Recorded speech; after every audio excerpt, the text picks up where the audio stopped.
Halo Sobat Digital, semoga sehat selalu. Salam makin cakap digital.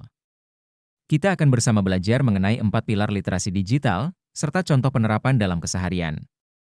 4 pilar literasi digital sangat penting dalam pembelajaran, karena dapat membekali individu dengan keterampilan dan pengetahuan yang diperlukan untuk berpartisipasi secara efektif dan aman di dunia digital.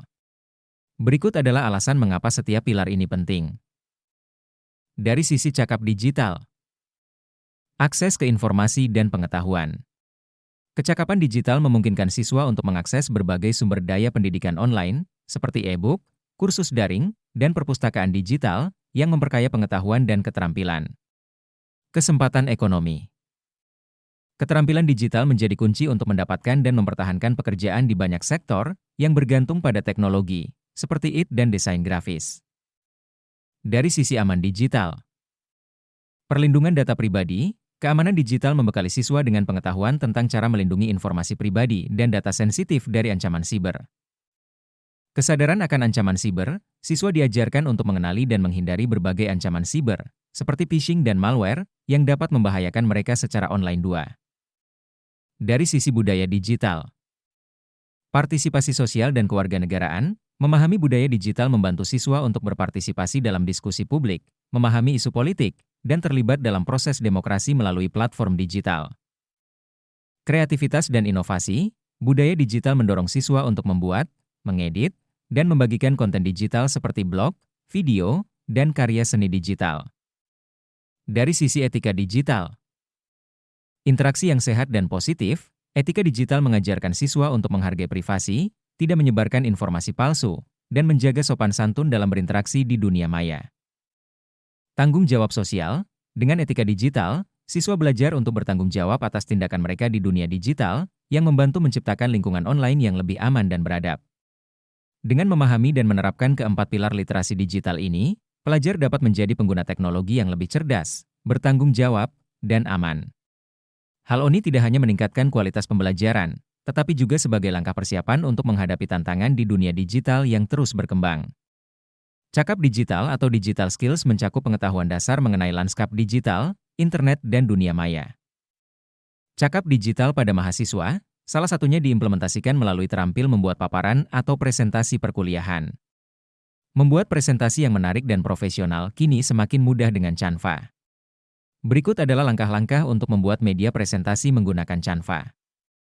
1. Masuk ke Canva.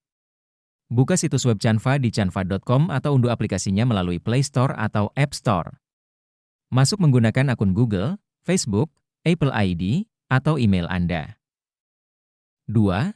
Buat desain baru. Setelah masuk, klik tombol Buat Desain atau tanda plus di halaman beranda. Pilih format e-presentasi dari menu yang tersedia. 3. Pilih template. Canva menyediakan berbagai template presentasi yang menarik dan profesional. Pilih template yang sesuai dengan tema dan gaya presentasi Anda dari jendela sebelah kiri. 4. Edit slide. Mulailah mengedit slide dengan mengganti teks, font, warna, ukuran, dan posisi elemen-elemen pada slide. Anda juga bisa menambahkan gambar, ikon, dan elemen desain lainnya dari perpustakaan Canva. 5. Tambahkan slide baru. Untuk menambah slide baru, klik "Ditambahkan halaman baru" di bagian atas atau bawah kanvas. Ulangi langkah pengeditan untuk setiap slide baru yang Anda tambahkan. 6. Animasi dan transisi. Canva juga menyediakan fitur animasi dan transisi untuk membuat presentasi Anda lebih dinamis. Pilih efek animasi yang diinginkan untuk teks atau elemen lainnya. 7. Unduh atau presentasikan. Setelah selesai, Anda bisa mengunduh presentasi dalam format JPG, PNG, PDF, atau MP4. Jika ingin menggunakan PowerPoint, unduh file dalam format yang sesuai dan masukkan gambar sebagai latar belakang pada setiap slide. Anda juga bisa langsung mempresentasikan dari Canva dengan fitur presentasi langsung. Aman digital atau digital safety mencakup pengetahuan dasar mengenai fitur proteksi perangkat keras. Implementasi konsep aman digital sangat penting bagi mahasiswa dalam keseharian untuk melindungi data pribadi dan menjaga keamanan saat beraktivitas di dunia digital. Berikut adalah beberapa langkah yang dapat diambil. 1. Proteksi perangkat digital. Gunakan antivirus dan firewall. Pastikan perangkat seperti laptop dan smartphone dilengkapi dengan antivirus dan firewall yang selalu diperbarui untuk melindungi dari malware dan virus. Perbarui perangkat lunak. Selalu perbarui sistem operasi dan aplikasi untuk menutup celah keamanan yang bisa dimanfaatkan oleh peretasi. 2. Perlindungan identitas digital. Gunakan kata sandi yang kuat. Buat kata sandi yang kompleks dan berbeda untuk setiap akun. Gunakan kombinasi huruf besar, huruf kecil, angka, dan simbol. Aktifkan autentikasi 2 faktor, 2FA. Tambahkan lapisan keamanan ekstra dengan mengaktifkan 2FA pada akun-akun penting seperti email dan media sosial. 3. Mewaspadai penipuan digital. Hati-hati dengan phishing. Jangan mudah percaya dengan email atau pesan yang meminta informasi pribadi atau mengarahkan ke situs web yang mencurigakan. Verifikasi sumber informasi. Selalu verifikasi keaslian sumber informasi sebelum mengklik tautan atau mengunduh lampiran. 4. Rekam jejak digital. Kelola privasi di media sosial. Atur pengaturan privasi di akun media sosial untuk membatasi siapa saja yang bisa melihat informasi pribadi. Hapus data yang tidak diperlukan. Secara rutin hapus data dan akun yang tidak lagi digunakan untuk mengurangi risiko kebocoran informasi. Dengan menerapkan langkah-langkah ini, mahasiswa dapat menjaga keamanan digital mereka dan mengurangi risiko terkena ancaman siber. Selain itu, penting juga untuk terus meningkatkan literasi digital agar selalu waspada terhadap ancaman baru yang mungkin muncul. Budaya digital atau digital culture mencakup pengetahuan dasar akan nilai-nilai Pancasila dan Bhinneka Tunggal Ika sebagai landasan kecakapan digital dalam kehidupan berbudaya, berbangsa, dan bernegara. Budaya digital dalam kegiatan pengembangan seni dan budaya pada mahasiswa mencakup berbagai aktivitas yang memanfaatkan teknologi digital untuk menciptakan, mendokumentasikan, dan menyebarluaskan karya seni dan budaya. Berikut adalah beberapa contoh aktivitas tersebut. 1. Kreasi seni digital. Mahasiswa dapat menggunakan perangkat lunak seperti Adobe Creative Suite, Blender, atau Procreate untuk menciptakan karya seni digital. Ini termasuk ilustrasi, animasi, desain grafis, dan seni 3D. 2. Pameran virtual. Dengan platform seperti Artsteps atau Google Arts Culture, mahasiswa dapat mengadakan pameran seni secara virtual. Ini memungkinkan karya mereka dilihat oleh audiens yang lebih luas tanpa batasan geografis. 3. Kolaborasi online.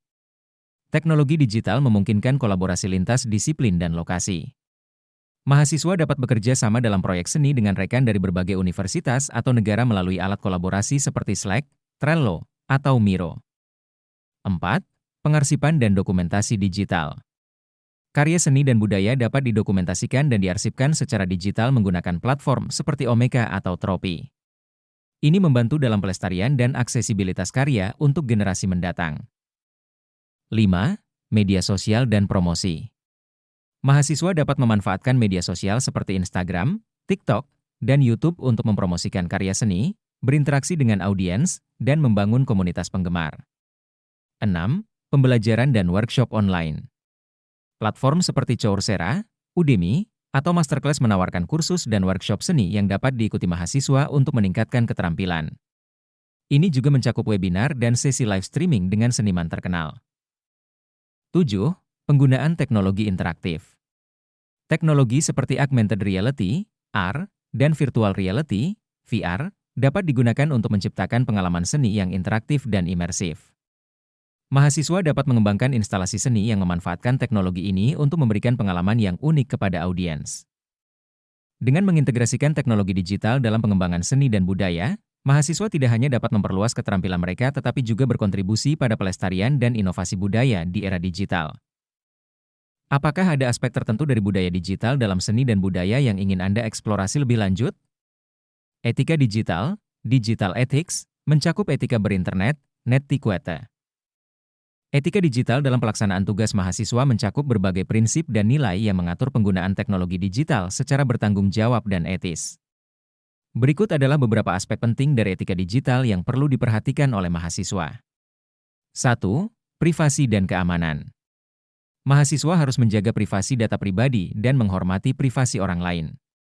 Ini termasuk tidak membagikan informasi pribadi tanpa izin dan menggunakan kata sandi yang kuat untuk melindungi akun digital. 2. Kejujuran akademik. Menghindari plagiarisme dengan selalu memberikan kredit kepada sumber asli dan tidak menyalin karya orang lain. Mahasiswa harus menggunakan alat deteksi plagiarisme dan memahami pentingnya orisinalitas dalam tugas akademik. 3. Penggunaan teknologi dengan bijak. Menggunakan teknologi untuk tujuan yang konstruktif dan tidak merugikan orang lain. Ini termasuk tidak menyebarkan informasi palsu atau hoaks, serta tidak terlibat dalam cyberbullying atau pelecehan online. 4. Kredibilitas informasi. Memverifikasi kebenaran informasi sebelum menyebarkannya. Mahasiswa harus mengembangkan keterampilan literasi informasi untuk menilai sumber informasi secara kritis dan menghindari penyebaran berita palsu. 5. Etika komunikasi. Berkomunikasi dengan sopan dan profesional dalam semua interaksi digital, termasuk email, forum diskusi, dan media sosial. Menghormati perbedaan pendapat dan menangani konflik secara konstruktif. 6. Penggunaan AI dan teknologi canggih. Menggunakan alat kecerdasan buatan dan teknologi canggih lainnya dengan etika, termasuk memahami risiko terkait kebocoran data dan keaslian karya. Mahasiswa harus memastikan bahwa penggunaan teknologi ini tidak melanggar hak cipta atau privasi. Dengan menerapkan etika digital ini, mahasiswa dapat memastikan bahwa mahasiswa menggunakan teknologi dengan cara yang bertanggung jawab dan menghormati hak serta privasi orang lain. Ini juga membantu menciptakan lingkungan akademik yang adil dan aman bagi semua pihak. Demikian Sobat Digital, kita sudah pelajari bersama mengenai implementasi 4 literasi digital dalam keseharian mahasiswa. Semoga kita semakin cakap digital.